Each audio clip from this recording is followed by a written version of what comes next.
नमस्कार प्यारे बच्चों, मेरे चैनल इंद्रधनुष पे आप सभी का हार्दिक स्वागत है। बच्चों, आज जो मैं कविता आपके लिए लेकर आई हूँ उसका शीर्षक है बचाना है मुझे। यानी जो इस कविता के कवि हैं वो किसी चीज़ को बचाने की बातें कर रहे हैं। आइए देखते हैं इस कविता में किसे बचाने की बात की गई है इस कविता में और क्या क्या है। बचाना है मुझे गिलहरियों को, गिलहरियों के लिए फल, फलों और पत्तों के लिए पेड़, पेड़ों के लिए मिट्टी, मिट्टियों में नमी और नमी के लिए पृथ्वी के नीचे बहता पानी जिसे बड़ी तेजी से पीते जा रहे हैं ट्यूबवेल। बचाना है मुझे तितलियों को, तितलियों के लिए फूलों में रस, फूलों के लिए पौधे, पौधे के लिए बगीचे और बगीचों के लिए थोड़ी सी खुली जगह जिन्हें निगलती जा रही है बढ़ती हुई इमारतों की संख्या। बचाना है मुझे पक्षियों को, पक्षियों के लिए उनके घोंसले, उनके उड़ने के लिए खुला आकाश और स्वच्छ हवा जिसे कारखानों की चिमनियाँ और वाहनों के धुएं प्रदूषित कर रहे हैं। बचाना है मुझे बाघों को भी, बाघों के लिए वन जीवन, वन जीवन के लिए जंगल, जंगल के लिए पृथ्वी का एक कोना जिनका तेजी से सफाया कर रही है बढ़ती जनसंख्या। बचाना है मुझे अन्न को, अन्न के लिए बालियों को, बालियों के लिए फसल, फसलों के लिए खेत, खेतों के लिए किसानों को और किसानों को आत्महत्या करने से किसानों के लिए गांवों को भी जो अब शहर की ओर पलायन कर रहे हैं। बचाना है मुझे मनुष्य को, उसकी सहजता को, उसकी सरलता को, उसकी कोमलता को, उसकी हंसी और खुशी को, उसके दृढ़ संकल्प को, उसकी आंखों में आशा को, उसके हृदय में प्यार और विश्वास को, उसके मान और सम्मान को, यानी उसकी मनुष्यता को। तो बच्चों, ये कविता यहीं ख़त्म होती है। इस कविता के कवि हैं सुहेल अख्तर।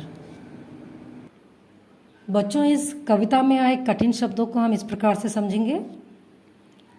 सहजता यानी कि सीधापन, सरलता, सरलता यानी कि सहजता या सिंपल व्यक्ति जो होता है, कोमलता यानी कि मासूमियत, दृढ़ संकल्प यानी कि उच्च विचार रखने वाले, मनुष्यता यानी कि मनुष्य की जो अंदर की मानवता होती है जो वो एक दूसरे को समझते हैं।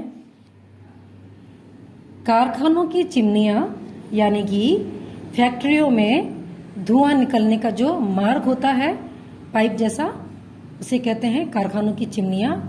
वाहनों यानी कि छोटी बड़ी गाड़ियाँ।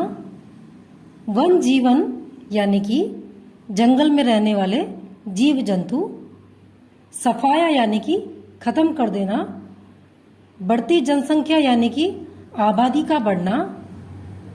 बालियों, अन्न की बालियों यानी कि जो खेतों में, धान के खेतों में, गेहूं के खेतों में जो जब अनाज उगता है उस पे बालियां लगती है उसे। आत्महत्या यानी कि खुद से मर जाना, स्वयं को मार डालना।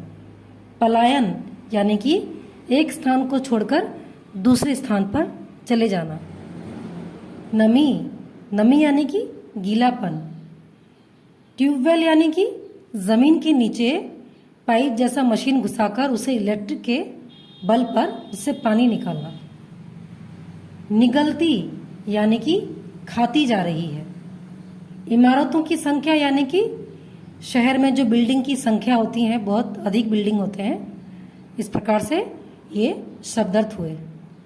तो बच्चों, इस कविता का जो उद्देश्य होगा वो इस प्रकार से हो सकता है कि एक समय था जब धरती में फल, फूल, हरियाली, जन जीवन, पानी, आकाश में उड़ते हुए अलग अलग प्रकार के पक्षी और मनुष्य में सहजता, सरलता थी, मेलजोल था और खाने को भरपेट अनाज था, कोई कमी नहीं थी।